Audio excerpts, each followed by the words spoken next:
മിച്ചം വന്ന് ഇഞ്ചിക്കറി തൊട്ട് തലേന്ന് ഇല്ലേ കൊഞ്ചിന്റെ തോട് തീർന്നാലും പോവില്ല എന്ന് പറഞ്ഞ് അടിച്ചു കൊഞ്ചാരിക്കണ ചേട്ടന്റെ കുറെ കൂട്ടുകാരന്മാര്. പക്ഷെ അതില് അനീഷേനും സുനീഷേനും സിബിയും വളരെ ഡീസന്റ് ആയിരുന്നു. വേറെ ഒന്നല്ല, അവന്മാരെ എന്റെ 9ാം മാസത്തിന്റെ നെയ്യപ്പം കൂടെ തിന്നിട്ടാ വീട്ടിൽ നിന്ന് പോയത്. ഇനി നമുക്ക് ആദ്യരാത്രിയിലേക്ക് വരാം. ഇവന്മാരുടെ വക ഒരു പാട്ടുണ്ടായിരുന്നു. മംഗളങ്ങൾ വാരിക്കോരി ചൊരിയാം നമുക്കി മധുവിധു വാസന്തരാവിൽ. രമേശേട്ടാ, ഈ പാട്ട് സിറ്റുവേഷന് യോജിച്ചാണെന്ന് എനിക്ക് വലിയ അഭിപ്രായമൊന്നുമില്ല. ആദ്യരാത്രി എന്ന് പറയുമ്പോൾ ചെറിയൊരു റൊമാൻറ്റിക്കും ഇങ്ങനെയൊക്കെ വേണ്ടേ? എന്റെ ഏട്ടൻ നല്ല റൊമാൻറ്റിക് ആയിരുന്നു. ജനൽ കമ്പിയിൽ പിടിച്ചിട്ട് മാനത്തെ ചന്ദ്രനെ നോക്കി നിൽക്കുന്ന ചേട്ടനെ പ്രതീക്ഷിച്ചാണ് ഞാൻ റൂമിലേക്ക് ചെന്നത്. പക്ഷെ ആള് കട്ടിലിരിക്കുകയായിരുന്നു. പക്ഷെ പാട്ടുണ്ടായിരുന്നു.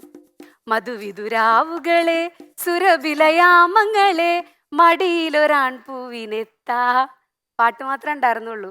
കട്ടിലിന്റെ മുകളിൽ നിന്ന് പൊട്ടി മടിയിലേക്ക് വീണ മുല്ലപ്പൂ എടുത്ത് മാറ്റാനുള്ള താല്പര്യം പോലും പുള്ളിക്ക് ഉണ്ടായിരുന്നില്ല. വേറൊന്നല്ല, ആള് ടെൻഷനിലായിരുന്നു. എന്താ തീരും തെറ്റിദ്ധരിക്കണ്ട. തടവള ഊരിയാലാണോ 2 ചെറിയ വള ഊരിയാലാണോ പാചകക്കാരനെയും പന്തലുകാരനെയും സെറ്റാക്കുക?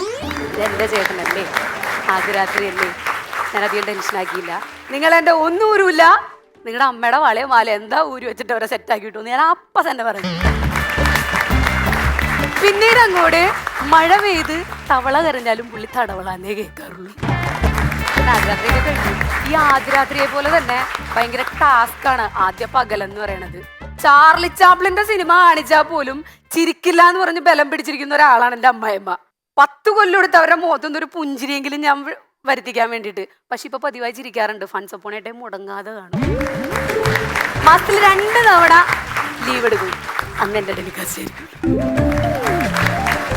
അതുകൊണ്ട് തന്നെ ഞാൻ അവരുടെ ആദ്യരാത്രിയെ കുറിച്ച് കൂടെ പറയാൻ വിചാരിച്ചു. 10-43 കൊല്ലം കഴിഞ്ഞിട്ടും ആദ്യരാത്രിയെ കുറിച്ച് പരാതി പറഞ്ഞ് തല്ലുപിടിച്ചോണ്ടിരിക്കുന്ന ഒരു മനുഷ്യനാണ് എൻ്റെ അമ്മായച്ചൻ.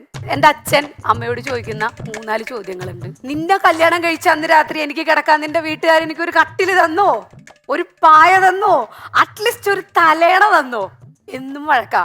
ഒരു ദിവസം ഞാനിതിനെല്ലാത്തിനും കൂടെ ഒരൊറ്റ ഉത്തരം അച്ഛന് കൊടുത്ത്, ഇതൊന്നും തന്നില്ലെങ്കിലും നല്ല 3 മക്കളെ തന്നില്ലേ അമ്മച്ചനി ചോദിച്ചു. ആ പരിപാടി അവസാനിച്ചു. നേരെ തിരിഞ്ഞ് നിന്ന് ഞാൻ അമ്മേനോട് ചോദിച്ചു, അമ്മ ഇവിടെ വന്നപ്പോ അമ്മയുടെ അവസ്ഥ എന്തായിരുന്നു? എടി പെണ്ണെ, നീ കേൾക്കണം.